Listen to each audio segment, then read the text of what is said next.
Kavenz reckons their VHP idler does magic. Stay tuned to find out in this long-term review if that magic translates into performance out on the trail.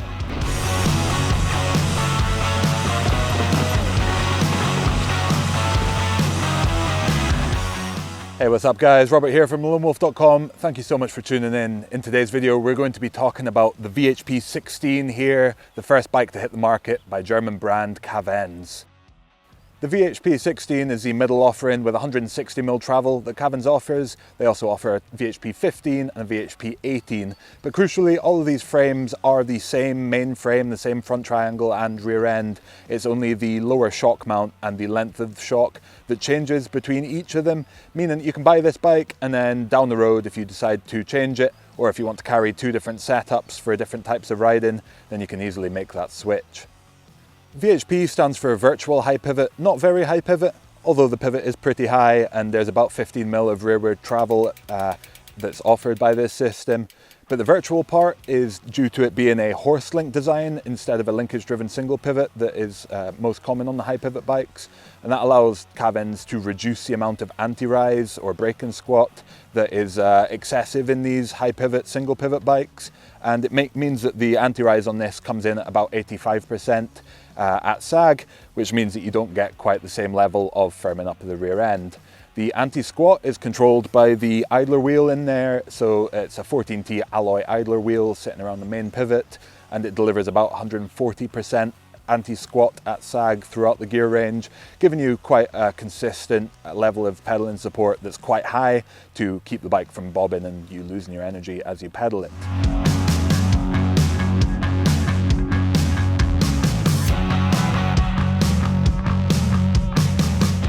The VHP frames are manufactured from 70/20 T6 aluminium throughout, and there's the same size bearing in each of the pivots, making it really easy to source replacements and then replace them all when the time comes.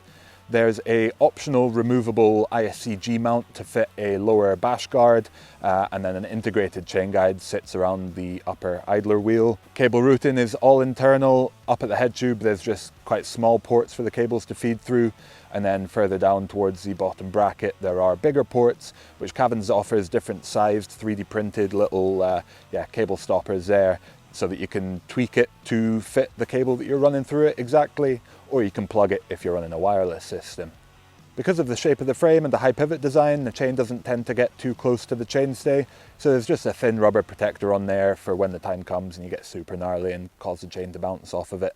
And then down at the rear derailleur there's a proprietary, going back to the old days almost, derailleur hanger, which you have to order directly from Kavenz, which means that if you do need to replace it, you should hope that you've got a spare one in your toolbox. Kavenz believes that the geometry of the bike is absolutely crucial to ensure that you get the best fit and the best performance out on the trail, so they offer a semi-custom sort of deal. You can get off-the-shelf standard frame sizes, as well as slightly tweak the reach number, the seat tube length and the head tube length of the frames to meet your exacting specifications.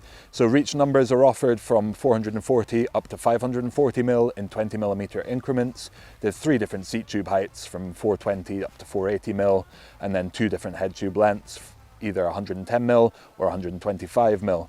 And between these, all these different options, you get 36 different configurations of sizing that you can run on the Kavenz. I tested a roughly size large, just with a slightly longer head tube, the longer of the 2 head tube lengths. This has a 480mm reach with a 170mm fork fitted as standard. All of these sizes share the same 64° head tube angle, 77.5° seat tube angle, and 34mm bottom bracket drop. The rear end is on paper really short at 425mm, but because of the rearward axle path at sag this ends up more in the realms of 436mm, and there is also an MX offering a mullet wheel with a smaller 27.5" wheel in the back, which gives you a slightly shorter, again 419mm static chainstay length, and slightly tweaks the geometry as well. I tested this bike with a 180mm travel fork, and the wheelbase ended up at 1,252mm, so it's not super long, static, but again, remembering that rear end does grow a little bit and adds to the effective size on the ground once you're on the bike and in the sag. Kavenz currently only offers the frame and a select few components to add on. There's no full bike options currently. And the standard frame in the raw finish that I tested with no shock is €2,645. In North America, Cyclo offer the Kavenz for a frame and shock for $3,600.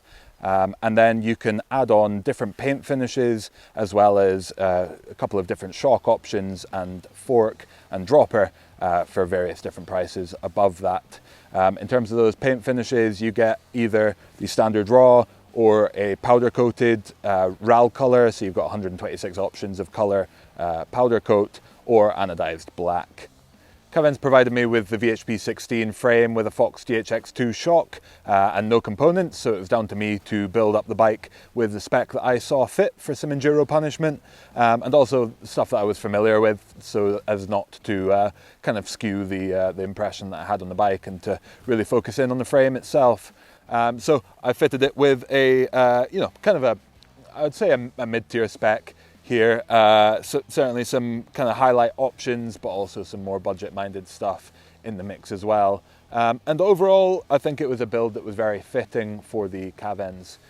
I fitted this with an Öhlins suspension package, the RFX 38 M2 front fork with 180mm travel and a TTX22 coil shock in the rear. And then the rest of the components were mainly stuff that I had either lying around or that I'd previously tested and managed to hang on to. So there's a set of Hope Tech 4 V4 brakes in there, which are absolutely some of the best, if not the best, big kind of burly stoppers on the market.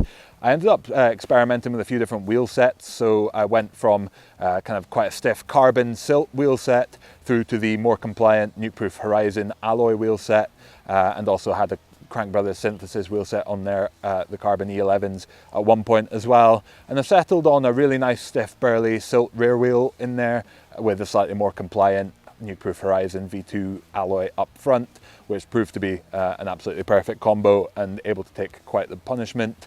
Then there's a DMR Axe crankset on there, the aluminium ones, in the kind of really nicely matching raw silver finish that they offer.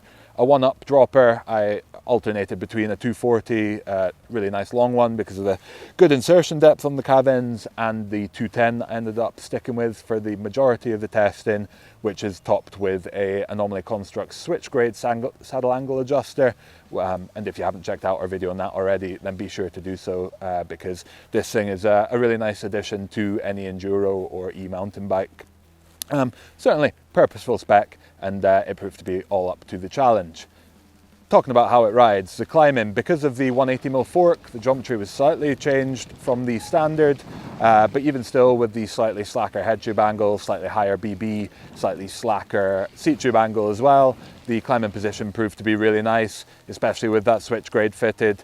And it proved to be a really nice, kind of comfortable, centered position on the bike. And the Kavenz with that kind of tuned anti-squat figure with the idler wheel there, it's definitely a very competent climber, plenty of pedaling support to let you get up ledges, and a really nice, the way that the rear end moves from that kind of initial impact, because you've got that rearward travel. I think that's the component that was really helping with the fact that it doesn't seem like it hangs up on square edges quite as much when you're pedaling, which is a really nice sensation. You just keep the leg spinning and it manages to carry its momentum both up the hill, and then when you get onto the downhill, that becomes even more true. And this thing, the high pivot, really eats up rough terrain super well.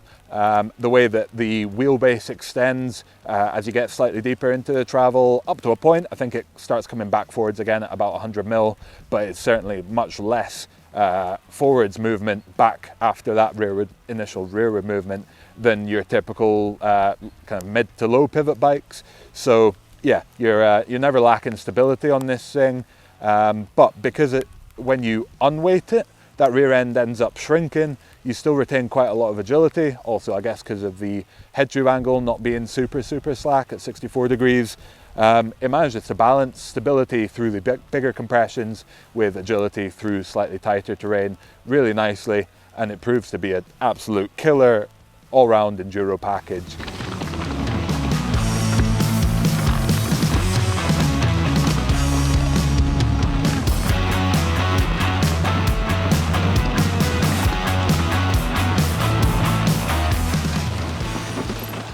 in terms of that braking characteristic, if you check out my review video of the DV8 Claymore, I loved that bike. I really like the high pivot movement, but the braking characteristic I struggled with on that thing, because I have a tendency, especially on tracks that I don't know so well, to drag that rear brake a little bit too much. The super kind of high anti-rise on the DV8 Claymore led to a lot of firming up of the rear suspension, which removed quite a lot of the goodness that the high pivot was offering.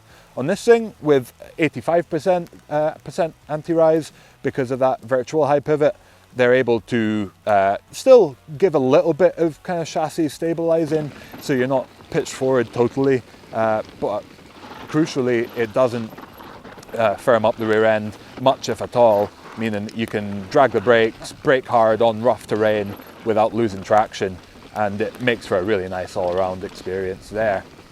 In terms of the more poppy, playful nature of the bike, it's definitely not the most playful bike out there, but if you can, yeah, certainly you can set up the bike with slightly firmer compression and slightly faster rebound, still giving it plenty of platform to push off of, still giving it plenty of pop, and returning your energy when you give it, and yeah, go to do a bunny hop or just pop off of a lip. So you can kind of hide its aggressive kind of descending potential a little bit. That said, it's still not going to be quite the ultimate for popping and playing about, if that's exclusively the kind of riding that you're looking for. In terms of durability, the idler wheel, when you're pedaling, there's little to no extra drag. I'm not convinced that it's really stealing that much energy from you. Even this morning, I was yeah, really giving this thing some watts, at least for me, and I wouldn't say it's any slower up the hill than a comparable normal pivot bike without the idler wheel there. And the yeah, that idler wheel, you know, even when it gets super gritty, it still manages to shake off the worst of the kind of grinding and stuff that you can sometimes end up with. That said, by the end of a super long gritty ride, it's going to be noisier than if it didn't exist there at all, of course. But the bearings in it have not failed at all after 3 months of very wet and muddy riding here in Scotland, so I don't think its longevity is a problem either. Overall, this thing is put together very well. It's caused me absolutely no issues, and it's got a really nice handling package. So I think really kudos to Kavenz for creating what is quite a masterpiece of a bike in my mind. One of the absolute top performers that I've tested in the enduro category, and a bike that I think a lot of people are going to get on with because of its blend of all characteristics.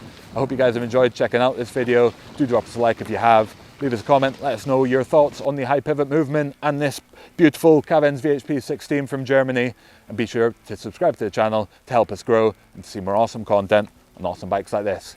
Thank you very much for tuning in, guys. Catch you out on the trails.